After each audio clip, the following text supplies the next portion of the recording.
Olá, o Jornal da Câmara de hoje começa falando sobre a situação de Porto Alegre após as chuvas e temporais que atingiram o estado desde a semana passada. A instabilidade provocou uma cheia histórica do Lago Guaíba e deixou centenas de pessoas desabrigadas.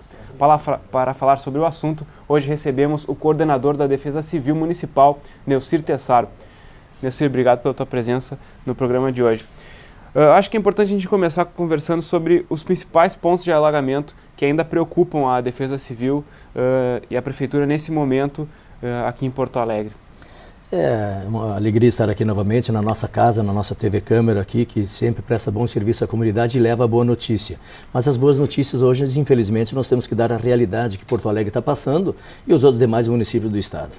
Nós estamos muito preocupados justamente com nossas ilhas. O arquipélago está totalmente tomado pelas cheias. É difícil dizer quais as casas que estão em locais secos.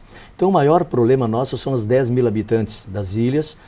Mas não podemos esquecer também que nós temos as pessoas que residem no Arroio Feijó, ambos os dois lados do Arroio Feijó, no Rio Gravataí, que pega justamente próximo da Fiergues toda aquela extensão ali e alaga a Vila Coqueiros, demais vila, na Vila Dique, que está sendo afetada próximo do aeroporto, sem contar da Serraria e da Vila dos Sargentos, que cada chuva também, porque eles são pessoas que estão em área de riscos e estão justamente na periferia dos rios e dos lagos.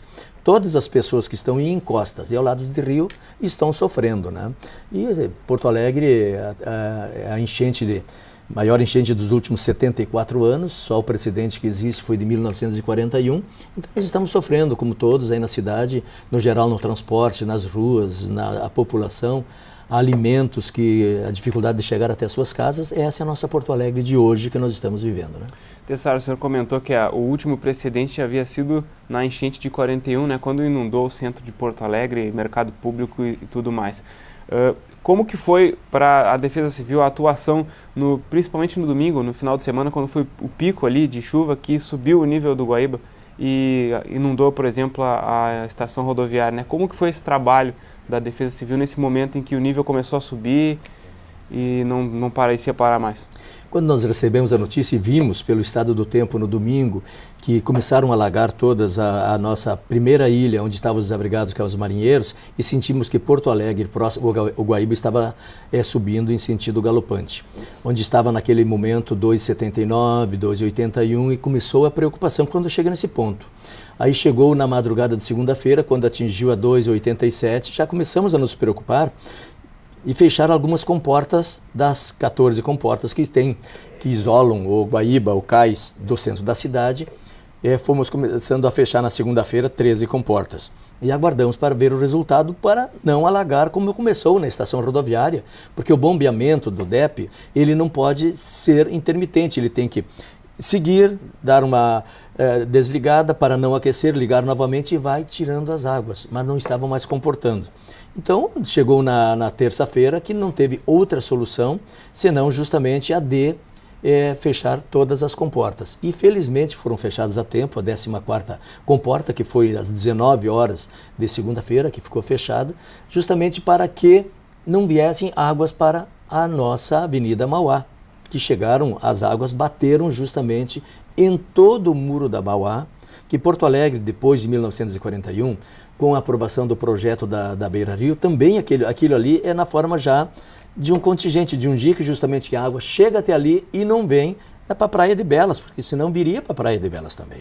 E nós tivemos a Avenida Voluntários da Pátria, que também é lá perto da Estação São Pedro, na Anchieta, justamente que alagaram também, consequência do nível do Guaíba, que chegou a 2,92 metros. 2,92, além do seu nível, ela é muita água, porque em 1941 chegou a 3 metros. Então veja bem, o nível de 3 metros para 2,92, 8 centímetros, né? E nós vemos ontem, o panorama da cidade eram as pessoas olhando o cais, que já não sabe, só tinham os pavilhões que identificava que tinha uma construção. Era a água do rio, a água da lateral próxima ao muro e no meio os pavilhões, quer dizer que a água tomou conta do cais do porto. Não avançou a cidade graças ao nosso muro, que muito contestado, mas muito útil para a cidade.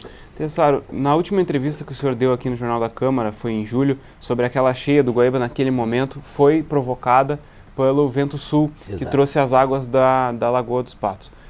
Agora, nesse caso, também foi o vento sul ou não foi a quantidade mesmo de água que provocou essa cheia?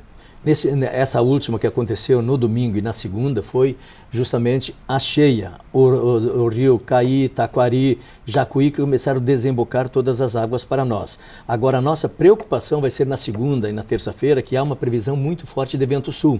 E o vento sul, muitos acham que o vento sul não significa, que significa é só água. Mas o vento sul faz com que a água da Lagoa dos Patos, ela retorne e ela não deixa a água ir para a lagoa, ela retorna e enche justamente o nível do Guaíba e a Ilha da Pintada, que já está tomada, os 3.500 habitantes que nós temos na Ilha da Pintada, vão ser mais afetados. Hoje eles têm 1 metro de água, com certeza se esse vento sul ficar 2 dias soprando, nós teremos muitas famílias mais desabrigadas nas nossas ilhas. E hoje quantas famílias estão desabrigadas na capital? Nós temos abrigadas que nós conseguimos recolher 412 pessoas. Que as outras pessoas, elas estão em suas casas, mas estão com barracas que nós estamos fornecendo. Nós estamos oferecendo lonas para elas se abrigarem. A Defesa Civil está ajudando elas a saírem de suas casas, indo para casas de parente, porque elas preferem ficar próximos de suas residências para evitar o saqueamento de suas casas. Infelizmente, hoje nós temos as pessoas que saqueiam aqueles que saem de casa.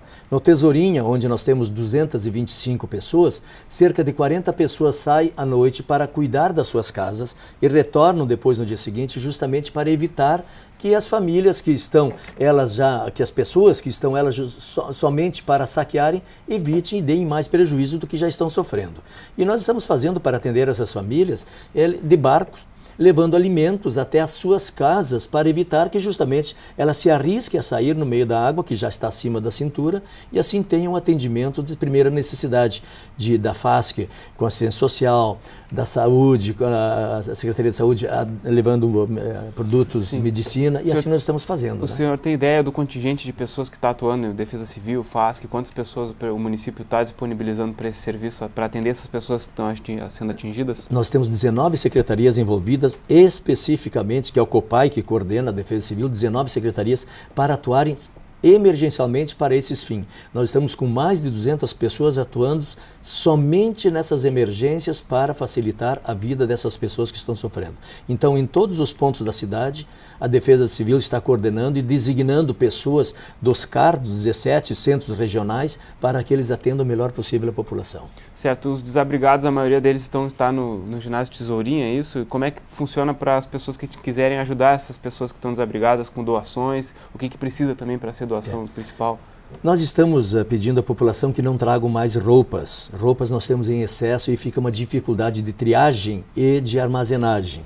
O que mais nós precisamos é produtos de higiene pessoal, produtos de limpeza que nós temos que entregar a essas famílias para que elas possam limpar as suas residências, né, que estão elas estado degradável, água que para essas famílias, para nós entregarmos para que elas possam se manterem, porque as bombas ficam difíceis embaixo d'água e o demais não tem condições de atender a toda a população, e assim nós queremos que elas façam desta maneira: fraldas, água, produtos de higiene pessoal e material de limpeza, e a parte de roupas, por enquanto, não há necessidade. Certo. Tessaro, a situação com o nível que está do Guaíba é preocupante, pode piorar. Como é que é a previsão para os próximos dias que a Defesa Civil tem? Nós estivemos ontem o Metroclima fazendo uma grande apresentação do El Niño, que já era previsto há 2 meses atrás. Nós já tivemos essa apresentação e sabíamos que poderia acontecer, mas não sabíamos que seríamos no estágio que foi esta última, que começou há 10 dias. Na segunda e na terça-feira a previsão é de muitas chuvas e com o vento sul forte. Então, a nossa preocupação vai ser de domingo até quarta-feira da semana que vem, que é a grande preocupação, que pode essa enchente levar mais prejuízos para essas famílias que vivem nessa situação de risco de Porto Alegre. Certo, secretário. Tem uma coisa que o senhor acha que não ficou dita na entrevista, que deveria ser dita para esclarecer para a população? Eu quero dizer para a população que ontem nós estávamos andando na BR-290 e muitas famílias pegando os seus carros e entregando os alimentos direto naquelas pessoas. É muito perigoso, porque as pessoas atravessam a BR-290 para buscar as doações dentro dos carros. Há o saqueamento, há uma dificuldade. Eu peço que as pessoas que querem fazer doação, que não levem diretamente as famílias que estão à beira dessas rodovias, que há risco para as crianças atravessarem para pegar essas doações. Tragam até o tesourinho, entregue para a Defesa Civil, que nós temos 4 ônibus, 3 caminhonetes e 2 caminhões fazendo a entrega para todas as pessoas que necessitam na cidade. E aí fica centralizado e nós sabemos aquelas pessoas que mais precisam para podermos atender a todos. Certo, secretário, muito obrigado pela tua participação no Jornal da Câmara mais uma vez e bom trabalho aí nesse atendimento, né, às pessoas. Obrigado pela oportunidade, agradeço a TV Câmara, que é essa nossa parceira do município, de toda a população, e estamos às ordens lá na Defesa Civil para maiores orientações no que precisar. E qualquer dúvida, a população que tenha emergência, ligue para o 199, que a Defesa Civil de Porto Alegre irá atender. Certo, secretário, obrigado pela sua participação. O Jornal da Câmara de hoje segue e na manhã desta quarta-feira, o prefeito da capital entregou aos vereadores a Lei Orçamentária Anual de Porto Alegre para 2016. Em tempos de crise financeira, criatividade e responsabilidade são palavras de ordem, segundo José Fortunati. Para o prefeito de Porto Alegre, foi preciso adequar as previsões orçamentárias de acordo com o cenário atual. Nós procuramos trabalhar com o momento da crise econômica que o país atravessa.